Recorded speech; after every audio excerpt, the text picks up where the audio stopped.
Namaste, my dear friends.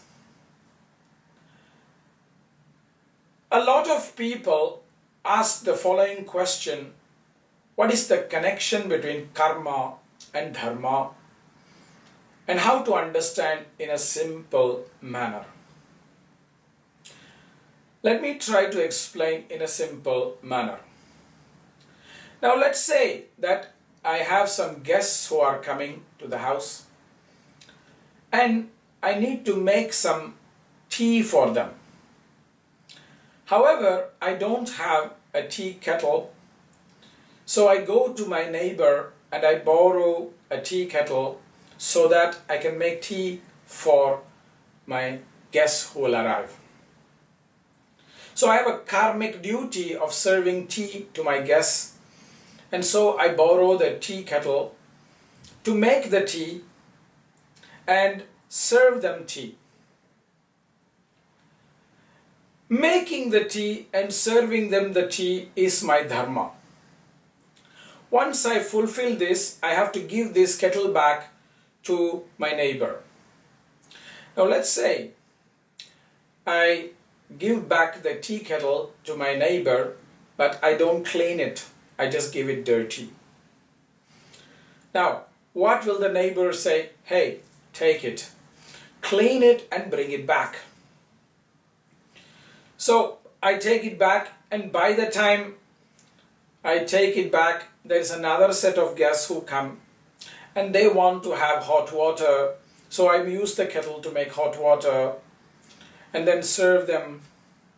And once again, I go back to the neighbor without cleaning the kettle. It's still dirty. And the neighbor says, hey, no, take it back, clean it and bring it back. Now, let's try to understand this from the point of view of our karma and dharma. In Vedic tradition, that we are born in this world is not by an accident. It's because we have a karmic duty to fulfill. Whether it is our own karma or those of our ancestors, the divine brings together Purusha and Prakriti for a purpose, and this purpose we have to fulfill. This is our dharma, our duty. Now, we are borrowing matter from the divine to fulfill this dharma. So when we give back the matter to the divine, we have to clean it and give it. We have to give it in a pure state. Just like we have to give back the neighbor, the kettle, in a pure and clean manner. Until we are purifying the matter as well as consciousness of its karmic dirt, the divine is going to send us back again and again to try and clean and purify this beautiful matter and consciousness, Purusha and Prakriti. Especially the Purusha, because Dharma is for the Purusha. So each time we are born, we have a karmic duty based on what we have done before.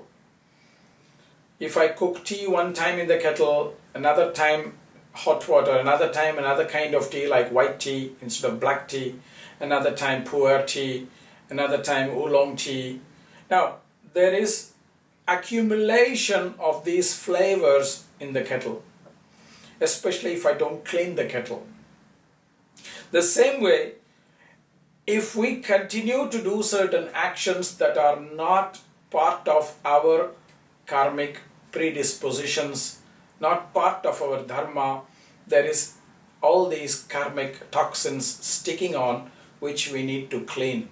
And that is one of the main purposes of techniques which are presented in yoga. Yoga anga anushtanat ashuddhikshaye jnana diptihi aviveka khyatehe. Modern yogis, yoga techniques like asana, pranayama were not created to have a beautiful and attractive body like you think. The techniques were presented, Ashtanga Yoga is presented to clean the toxic karma and help us fulfill our dharma. Because in Vedic tradition, if you do not fulfill your dharma, there is no liberation, there is no moksha. Dharma is the foundation for moksha.